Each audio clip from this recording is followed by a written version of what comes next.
As 6 mg bolus and repeated as required. समझे आप? अब मैं इसको बताता हूँ कैसे इसको डायल्यूट किया जाता है, कैसे इसको बनाते हैं। इसको बनाने के लिए जो बुक की थ्योरी है वो 6 mg बोलस इसको दिया जाता है। अब मैं आपको बताता हूँ कि इसको बनाते कैसे। जैसे कि 5 ml की सिरिंज है, मैंने इसमें से क्या किया, 1 ml मैंने ड्रग्स ले ली। 1 ml ड्रग्स ली तो कितनी ले ली, 30 mg ड्रग्स ले ली। अब इसको 6 mg में मुझे कैसे कन्वर्ट करना है। हेलो फ्रेंड, कैसे आप सभी? उम्मीद करता हूँ कि अच्छे होंगे, बेहतरीन होंगे, लाजवाब होंगे। तो दोस्तों, आज की वीडियो भी आपको इसी तरीके की मिलने वाली है, क्योंकि आज की वीडियो में कुछ ऐसी ड्रग्स के बारे में स्पेशली बात करूंगा जिनको इमरजेंसी ड्रग्स भी कहा जाता है, जिसको ऑपरेशन थिएटर के अंदर आपने वो बना के रखनी है। चाहे वो जनरल अनेस्थीसिया की सर्जरी हो या फिर स्पाइनल अनेस्थीसिया की सर्जरी हो, आपको प्रिपेयर करके रखनी है। तो मैं आपको ज़्यादा समय वेस्ट नहीं करूंगा और उन दवाइयों के बारे में मैं बता दूं आपको। जो ड्रग्स हैं वो हैं एट्रोपिन सल्फेट एंड मेफेंटामिन सल्फेट।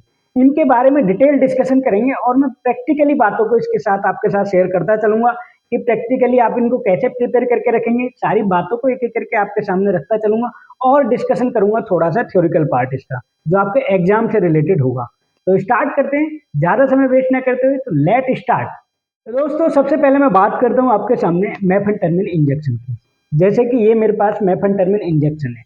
मैं इस वीडियो में दो चीज़ें कवर करने वाला हूँ। एक तो आपको ड्रग्स बताऊंगा और प्रैक्टिकली आप इसको कैसे प्रिपेयर करेंगे इसके बारे में बताऊंगा, और इसके रिलेटेड जो थ्योरिकल पार्ट रहता है, जो बुक से मैं लेकर के आया हूँ, उसके अकॉर्डिंग भी आपको बताता चलूंगा, ताकि आपके शॉर्ट नोट्स बन सके। क्योंकि काफ़ी टाइम से मुझे बोलते हैं बच्चे के सर नोट्स बनाने हैं, तो मैं इस तरीके का मटेरियल तैयार कर रहा हूँ कि आपको प्रैक्टिकली भी चीज़ें समझ आए और थ्योरिकल भी पार्ट थोड़ा डिस्कस होता चले। तो बता दो मेफेंटामिन इंजेक्शन के बारे में। दोस्तों, ये है इंजेक्शन मेफेंटामिन सल्फेट, जिसका इमरजेंसी में बहुत ही बेहतरीन उपयोग किया जाता है और बहुत ही अच्छी ड्रग्स है। इसका काम, इसका नाम, इन सब के बारे में बात करूंगा। तो दोस्तों, मैं सबसे पहले इसके नाम की बात की जाए तो मेफेंटामिन सल्फेट इसका नाम है। अवेलेबिलिटी की बात की जाए तो 10 ml की वायल है इसकी, और इसके अंदर जो ड्रग्स रहती है वो रहती है 30 mg ईच ml। जैसे कि अगर बुक के अकॉर्डिंग में बात करूं इसकी, तो इसके अंदर है it is available in 10 ml vials containing 30 mg each ml of mephentermine. ठीक है, अब इसके बाद बात करते हैं, it is also available as 1 ml ampoule containing 50 mg each ml। ये वायल 10 ml की वायल है जिसके अंदर कितना है, 30 mg ईच ml। लेकिन इसकी अवेलेबिलिटी 1 ml के एम्पुल में भी रहती है, जिसके अंदर दवाई की जो मात्रा रहती है वो रहती है 15 mg ईच ml। तो ये दो तरीके से मार्केट में अवेलेबल होता है मेफेंटामिन इंजेक्शन। अब मैं बात करता हूँ इसको बनाते कैसे हैं, हम लोग प्रिपेयर कैसे करते हैं, इसके बारे में डिटेल में डिस्कशन करता चलूंगा। अब मैं बात करता हूँ इसके यूसेज, डोज और रूट की। इन तीनों चीज़ों के बारे में मैं बात करूंगा। तो जो बुक के अकॉर्डिंग है वो भी मैं बताता चलूंगा, प्रैक्टिकली चीज़ें जैसे हम इसको प्रिपेयर करके रखते हैं इन सब के बारे में बात करते चलेंगे। तो मेफेंटामिन injection is an indirectly acting vasopressor acting on both alpha and beta receptor। अब मैं बात करूं कि क्या कहना चाह रहा है राइटर हमसे, जो समझाना चाह रहे हैं वो कह रहे हैं कि इनडायरेक्टली एक्टिंग करता है। कहाँ पे? हमारे जो अल्फा और बीटा रिसेप्टर हैं दोनों पर। इनडायरेक्टली कहाँ पे? वेसोप्रेसर्स पे। मतलब डायरेक्ट जाके इफेक्ट नहीं करता है। डायरेक्ट के जाके, मतलब मैं आपको छोटी सी बात बताता चलूं कि एक्यूट में बहुत अच्छा काम करता है। अगर एक्यूट हाइपोटेंशन है तो, अगर एक्यूट हाइपोटेंशन है तो सबसे बेहतरीन काम करता है, क्योंकि डायरेक्ट काम नहीं करता है, इनडायरेक्ट काम करता है। इनडायरेक्टली जाता है और जो आपके एड्रेनल है, नोराड है, उनको रिलीज करता है ताकि वो उसको रिदम को बढ़ा सके। बेसोप्रेशर मतलब जो इसमें बताया गया है, बेसोप्रेशर यानी कि बेसल्स को प्रेशर करना, बेसल्स में प्रेशर देना, यानी कि कोई नली है जो कि चौड़ी है उसमें धीरे धीरे जा रहा है तो क्या हो रहा है कि बीपी फॉल हो रहा है। अब उसी समय पे ये क्या करेगा, उसको दबाएगा, प्रेशर को बढ़ाएगा, यानी बेसोप्रेशर वेसल्स के प्रेशर को बढ़ाएगा, जिससे क्या होगा कि बीपी नॉर्मलाइज हो जाएगा, यानी कि ट्रीट हाइपोटेंशन को करेगा ये। और क्या है अगली लाइन में इसके, it is usually diluted to a concentration of 6 mg each ml। अब आई बात प्रैक्टिकल की। It is given as 6 mg bolus and repeated as required. समझे आप? अब मैं इसको बताता हूँ कैसे इसको डायल्यूट किया जाता है, कैसे इसको बनाते हैं। इसको बनाने के लिए जो बुक की थ्योरी है वो 6 mg बोलस इसको दिया जाता है। अब मैं आपको बताता हूँ कि इसको बनाते कैसे। जैसे कि 5 ml की सिरिंज है, मैंने इसमें से क्या किया, 1 ml मैंने ड्रग्स ले ली। 1 ml ड्रग्स ली तो कितनी ले ली, 30 mg ड्रग्स ले ली। अब इसको 6 mg में मुझे कैसे कन्वर्ट करना है, 1 ml वो हो गई और उसके साथ मैंने क्या किया, NH ले ली या डिस्टिल वाटर ले लिया, इसको डाइल्यूट करने के लिए 4 ml। इसको यहाँ से मैंने, जैसे कि एक आपको प्रैक्टिकली चीज़ें बताता चलूँ, यहाँ से मैंने क्या किया, 4 ml ये ले लिया डिस्टिल वाटर, और उसके बाद 1 ml ले ली मैंने ड्रग्स। 1 ml ड्रग्स लेने के बाद, मैं ड्रग्स को लोड नहीं कर रहा हूँ क्योंकि खराब हो जाएगी, मैं आपको समझाने के पर्पज से बता रहा हूँ। 4 ml जैसे वाटर लिया, उसी में आप वाटर, नॉर्मल वाटर की बात नहीं करें, आप NH के साथ डाइल्यूट कर सकते हैं, फिर डिस्टिल वाटर के साथ डाइल्यूट कर सकते हैं। तो 4 ml ये होगी, 1 ml ये लेके तो टोटल 5 हो गई। 5 होगी तो क्या, 1 ml में कितनी ड्रग्स थी, 30 mg। अब ये 5 में बट गई 30 mg, तो कितने 6 इंटू 5 करेंगे तो टोटल कितना आएगा, 30 mg। तो इसका जो डोज निकल के आएगा, या कि इसका जो लेबलिंग आप करेंगे, वो लेबलिंग करेंगे। लेबलिंग के लिए जैसे मैंने एक छोटी सी माइक्रोपोर रखी है, इसको निकालना है यहाँ से, इसको इस तरीके से करना है, इस तरीके से करके इस पे आपने लिखना है mephentermine injection, mephentermine sulphate 6 mg each ml, या फिर आप 6 mg पर cc भी कर सकते हो। तो ये इसका लेबल हो जाएगा मेफेंटरमिन, क्योंकि 1 ml लिया 30 mg और 4 ml मैंने NH ले लिए, तो क्या दोनों को डाइल्यूट करने के बाद बन गया 6 mg पर cc। तो ये इसका लेबलिंग रहता है, जैसा कि इसमें कहा गया है।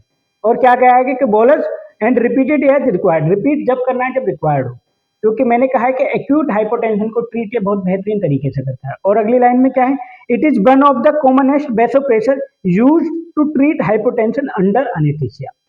अगर एनेस्थीसिया की बात की जाए, अंडर एनेस्थीसिया की बात की जाए, वेसोप्रेशर्स की बात की जाए, तो ये सबसे बेहतरीन ड्रग्स में माना गया है, क्योंकि इनडायरेक्टली एक्टिंग करता है।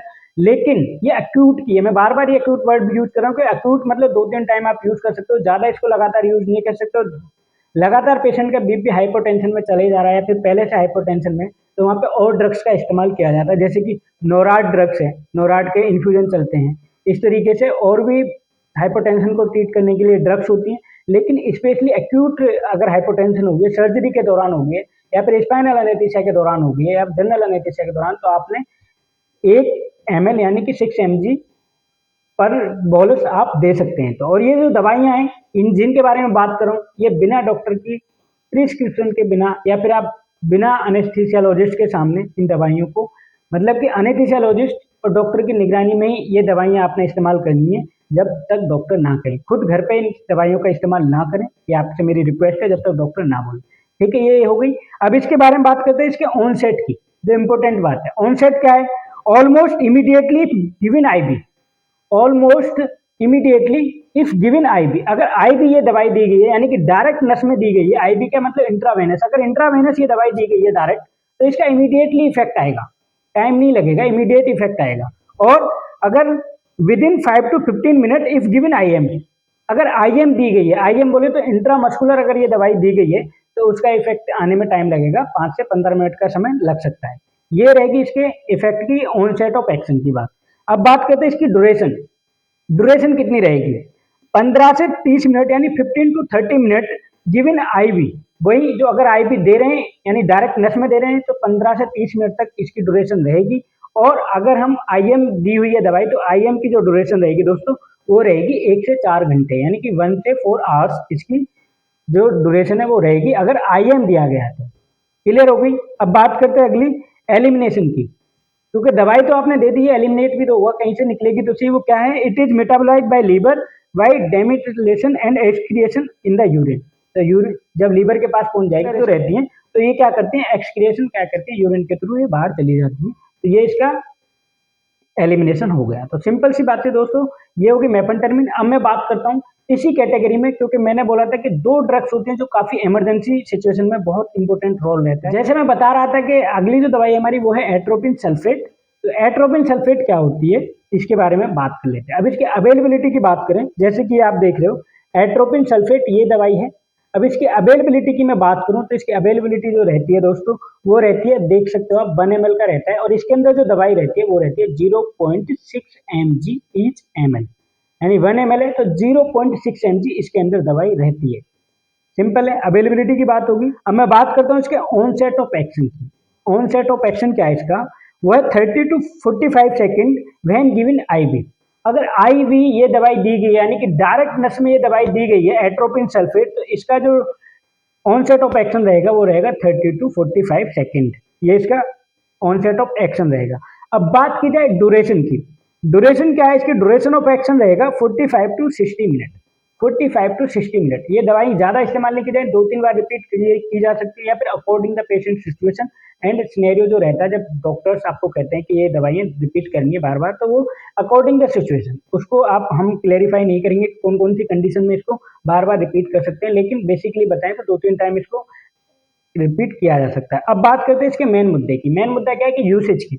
यूसेज सबसे पहले कहाँ पे करेंगे? To treat bradycardia. ब्रेडिकार्डिया को ट्रीट करने के लिए इसका इस्तेमाल किया जाता है। ब्रेडिकार्डिया मतलब हार्ट रेट कम होगी तो उस समय इसका इस्तेमाल किया जाता है। टू ट्रीट ब्रेडिकार्डिया में इसका इस्तेमाल किया जाता है। और दूसरे में हम बात करें तो दूसरे में इसकी कहाँ पे इस्तेमाल किया जाता है?